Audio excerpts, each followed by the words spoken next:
Now on CoastTV News. Strong stand. Sussex County leaders rally against hate.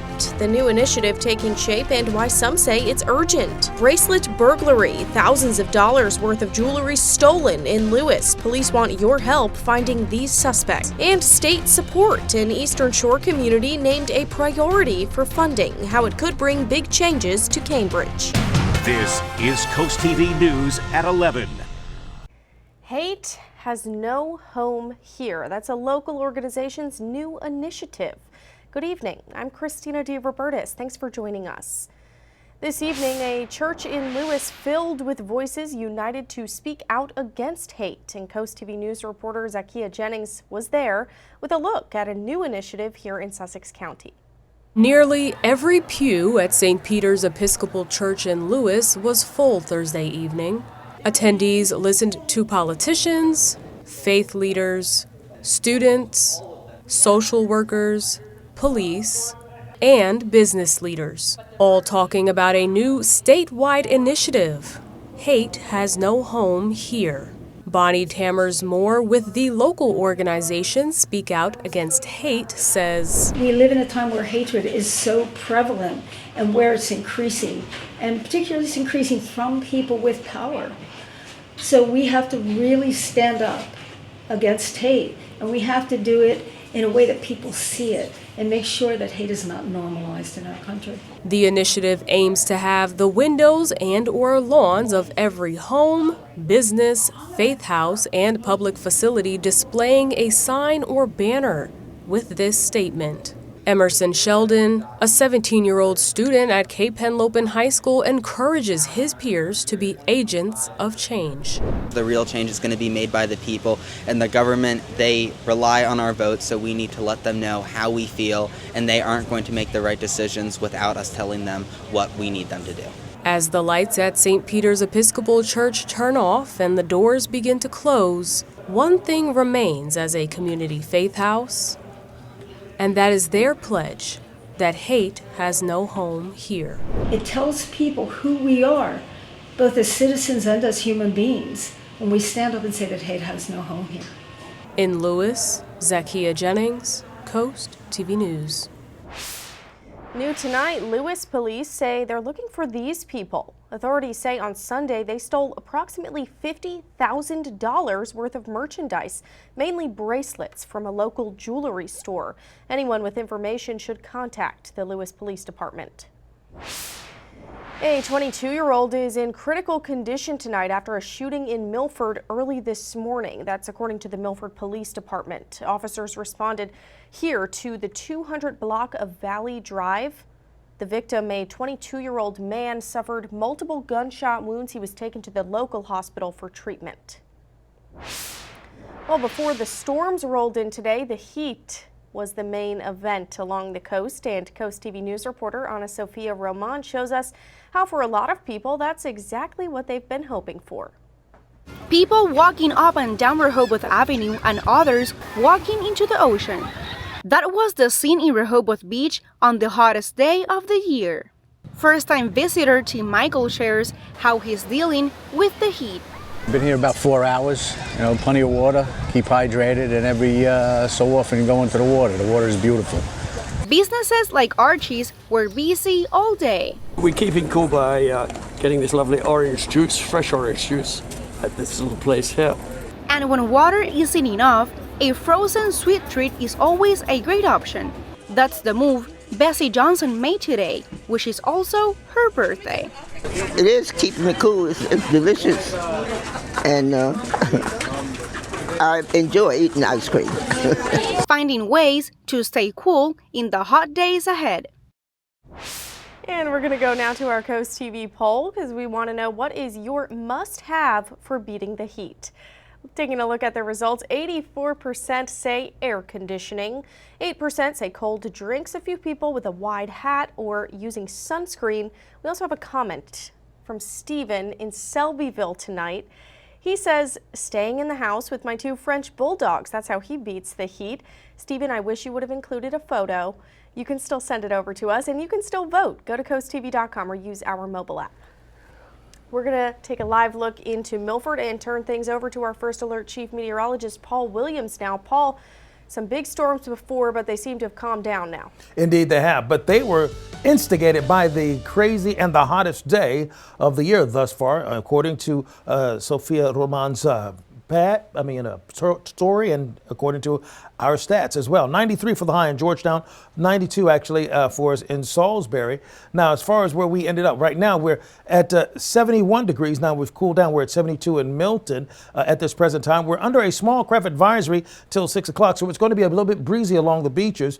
But right now we're looking very clear overall. But we do have some thunderstorm damage in Princess Anne. We had multiple trees down near Princess Anne, also near Princess Anne, some trees and branches down reported at 712. Westover, we had some trees reported down there as well. West Pocomoke at 717, the storm was pushed across there. Towards Snow Hill, we had trees down there in 728. Also damage reported in Girdle Tree. Mainly all of these things dealing with branches and trees that have fallen at this point. But you can see we had numerous reports as a result of the severe thunderstorm that pushed through the region. But now all of that is done. We're no longer under any kind of warnings or watches.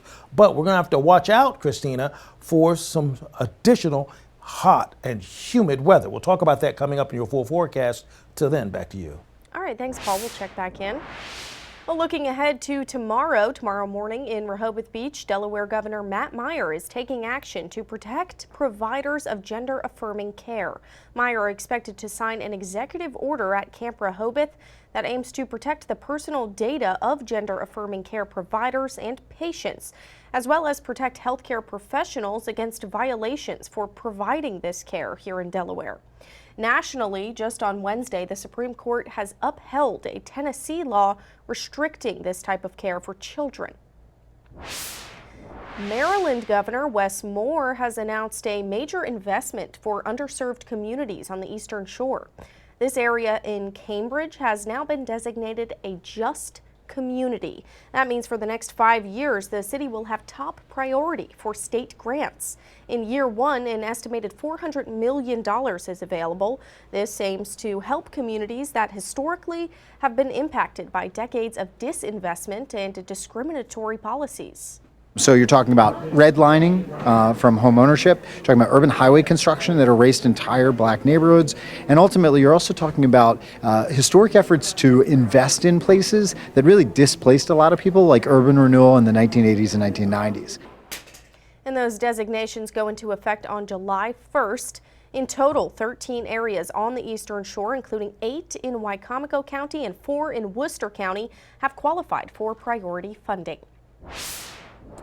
Well, there are mixed messages about the future of lifeguards at Assateague Island National Seashore. Local and state leaders have expressed concern that the beaches would be unguarded this summer due to federal budget cuts. But at a recent U.S. House Natural Resources Oversight Committee hearing, Congresswoman Jen Kiggins, who represents Virginia's Eastern Shore, she asked the Interior Department about the loss. Do you have any information on this issue, and if we can expect an exemption for lifeguards as the summer vacation schedule begins and visitation increase? First time I've heard about this lifeguard issue at this particular park, but under the fact that we've got many positions still open for summer hiring, we should just visit, because I would think that a lifeguard would be seasonal and be summer. So I would think that it would qualify under that. So I would think they would have hiring authority to be able to hire lifeguards as temporary summer employees, because we've got open recs for that. And Burgum says he does not believe seasonal workers like these summer lifeguards are impacted by any federal hiring freezes. Well, 2 of the most endangered sea turtles in the world recently made a full recovery, and they were released back into the ocean today. Hundreds of people gathered on the Ocean City beach to see Icky and Mothman one last time. Officials say it's been well over 5 years since anything has been released back into the Ocean City waters. Both turtles suffered after being hit by a boat. But after more than 6 months of recovery, they both went for the ocean as bystanders watched from afar. Officials say they hope more humans are aware of sea life when they're out on the water. Yeah, unfortunately, a lot of the injuries that we see are human related. They could be entangled in fishing gear, hit by boats, ingest plastic or marine debris. So a lot of the injuries that we see are related to human activities. And Ocean City's mayor helped the staff lower those turtles near the edge of the water this morning. Moving to national news now, lawmakers across the country are now being asked to provide 72 hours notice before visiting ICE detention centers. That's according to new guidance from the Department of Homeland Security, following several clashes between elected officials and federal agents. As Mary Bell Gonzalez reports, this directive is now adding fuel to the political tension as the White House immigration crackdown continues. Protesters gather outside Dodger Stadium in Los Angeles Thursday following conflicting statements over the presence of Immigration and Customs Enforcement agents. The baseball team says it denied federal agents permission to their lots, while the Department of Homeland Security says U.S. Customs and Border Patrol vehicles were parked nearby briefly, unrelated to any operation or enforcement. While tensions due to recent immigration raids rise in L.A., some U.S. lawmakers are also going head-to-head with federal agents. Last week, Democratic Senator from California Alex Padilla was forcibly removed from a press conference after attempting to ask Homeland Security Secretary Kristi Noem a question. If a United States senator becomes too afraid to speak up, how can we expect any other American to do the same? And in New Jersey, Democratic Representative LaMonica McIver was indicted last week for allegedly impeding and interfering with immigration officers outside a detention center. McIver's attorneys say they will be challenging these charges in court. DHS is now issuing new guidance asking members of Congress to provide 72 hours notice before visiting detention centers. The top Democrat on the Homeland Security Committee called the move a, quote, affront to the Constitution and federal law. In its new memo, DHS says the department will make every effort to comply with the law and accommodate members. I'm Mary Bell Gonzalez reporting. And we are just getting started this evening. Coming up ahead, we'll bring you to a few festivities marking Juneteenth across Delmarva. But first, equine therapy. We'll show you how one program is helping people on the peninsula. That's up next in this week's Coastal Connection. Here's a look at your Bay forecast. Listen, we're at 86, sunshine coming back in style on Friday, and then the heat coming back in style over the weekend.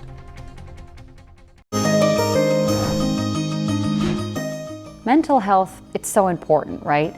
But getting help can be really scary. Did you know, though, there's a place in Lincoln that is facilitating healing with some very unique helpers? As a team, take a minute and pick which one of these guys you would like to work with today. You're looking at equine-assisted psychotherapy at Compassionate Hearts in Lincoln. This team is working on its communication issues with this horse as a guide. The staff, both human and equine, work alongside a licensed therapist in each session. It feels a little safer when we put the story onto the horses. We had a mom, we had a parenting program many years ago, and we had this very large horse, and she was kind of up near its head, and the tail kept swishing around. And if you don't know a horse's tail, man, they're sharp. But she kept smacking her. She said, "He keeps hitting me."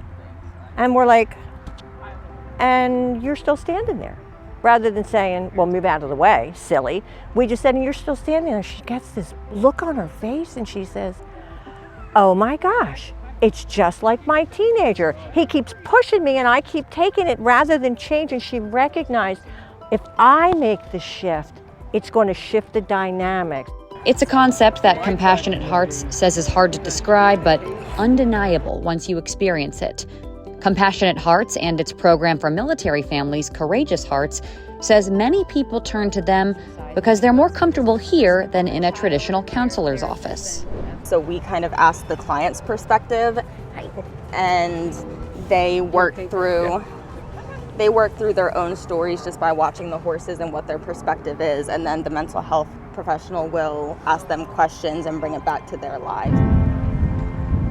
Yes, there are many sessions out here in this pasture space, but there is also traditional indoor offices if clients are more comfortable. There's also therapy dogs, therapy donkeys, therapy horses. The whole mission of Courageous and Compassionate Hearts, they say, is to provide a vehicle for communication and healing, and these guys make it happen. A new space for a new type of healing. Compassionate Hearts offers free consultations, and they're actually hosting a fundraiser on June 28th.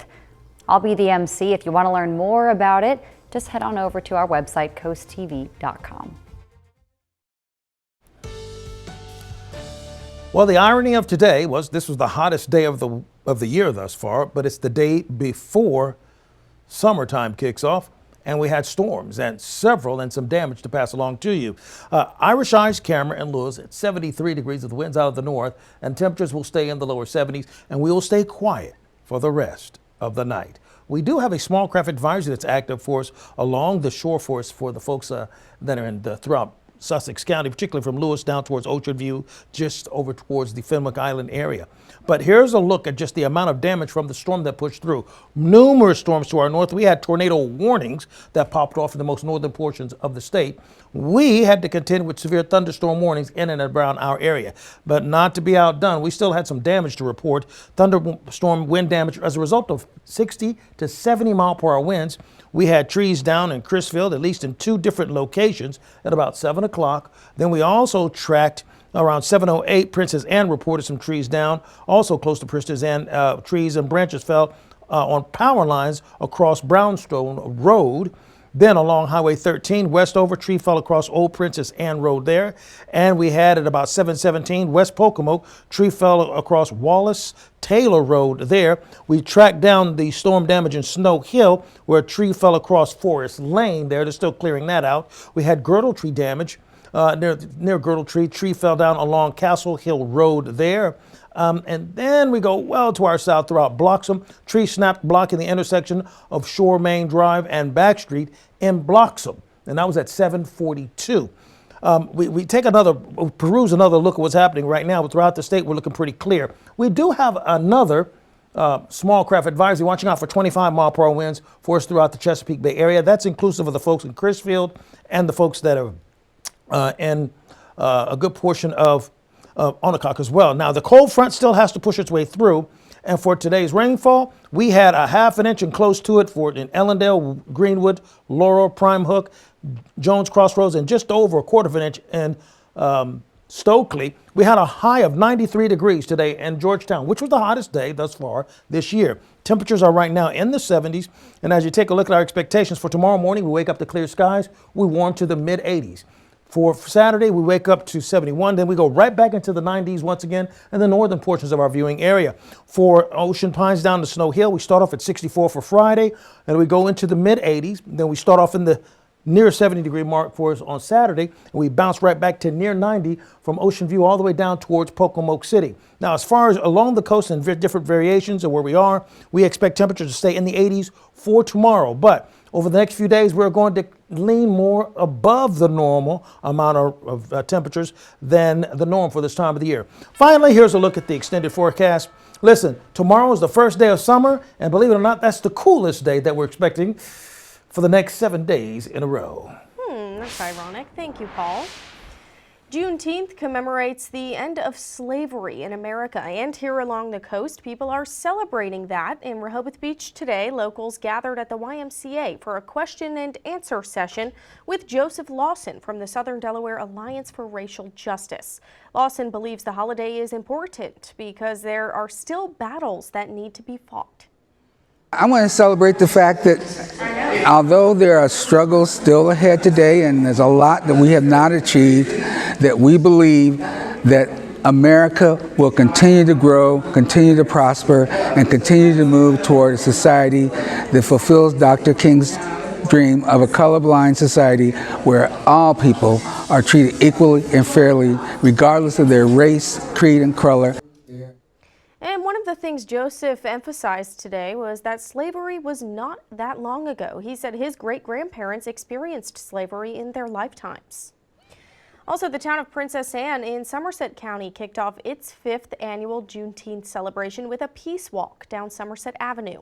The event also featured some performances, poetry readings, and booths from local vendors.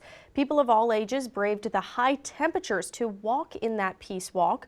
Organizers from the Somerset NAACP say getting younger people engaged is at the core of the celebration. I hope that the young people, as they're engaging in on Juneteenth, that they're actually walking and talking and listening to the vendors, while also listening to the spoken words that are going to come forth today, because those things are what's important for their upbringing, not only letting them know about their past, but letting them know to use their voice today. And that celebration wrapped up at about 4 this afternoon there in Princess Anne. But it wasn't just here on Delmarva. Communities across the country recognized Juneteenth today, but some celebrations are being scaled back or canceled. Lee Waldman is in New York with a look at why we are seeing a change this year.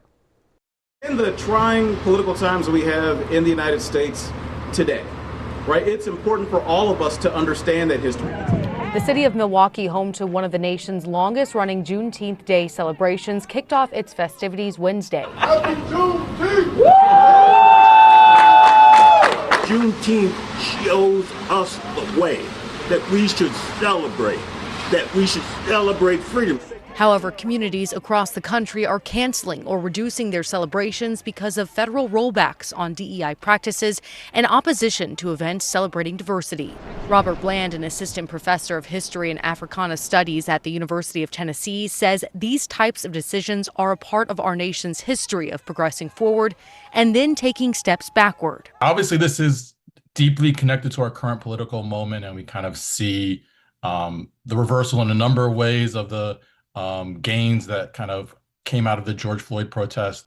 In West Virginia, Republican Governor Patrick Morrisey says state employees will not have a paid day off for the federal holiday, citing financial reasons. In a statement, the American Civil Liberties Union of West Virginia says Morrisey's decision is, quote, just another opportunity to show how little he understands or cares about racism. Sometimes it is 2 steps forward, 3 steps back, but then you continue the struggle. You continue fighting for history, fighting for rights, fighting for justice for everybody. In New York, I'm Lee Waldman. Coming up in sports tonight, the Phillies are going to be without one key starter for another month. How long will Aaron Nola be sidelined? The Delmarva Sports Network has the answer. And coming up, a new injection to help stop the spread of HIV. Why advocates are so hopeful. This is CoastTV News at 11. A new injectable HIV prevention medication has been approved. The FDA approved Gilead Sciences twice-a-year injection Wednesday. Now, in clinical trials, the drug nearly eliminated HIV spread among people given the injection every 6 months. It's called Yeztugo. The hope is that the medication could accelerate the stubbornly slow decline of HIV in the United States. But it is pricey. It costs about $15,000 per injection.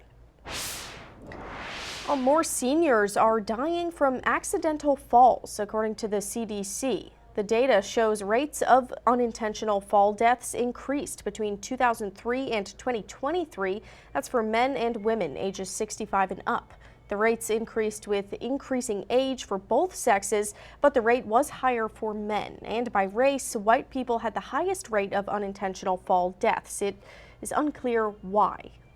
Delmarva Sports Network from the Wawa Studios. Coming into the day, the Philadelphia Phillies held the 4th best record in the National League. But before we get to today's action, the Fightins will have to fight through a key injury.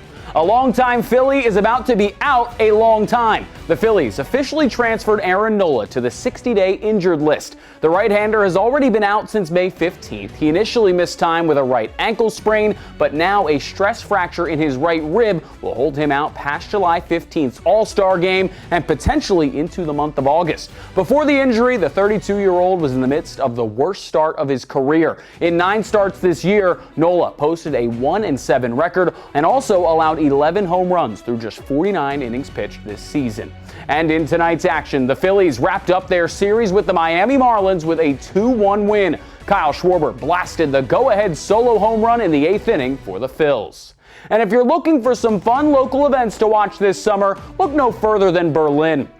We will be broadcasting the 35th annual Berlin Bathtub Races live on DSN tomorrow night. We'll have the pre-race parade, all of the races, and we'll capture all of the excitement from the local community. The broadcast will start at 6:05 p.m. with the Coast Life Preview Show taking place on WRDE beginning at 4 p.m. And make sure to download the DSN app and subscribe to DSN Plus so you don't miss any of the action. That'll do it for sports. Have a great night, everyone.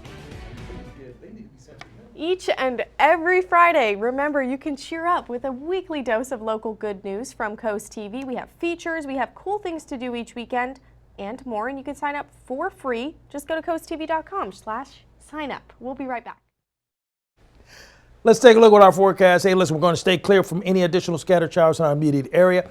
Our active pest solution skeeter meter, we're going to be on the high side for the next few days, and they go very high for us on Sunday because the more humid it is, the more we deal with those skeeters. That's what I was told to call them, skeeters.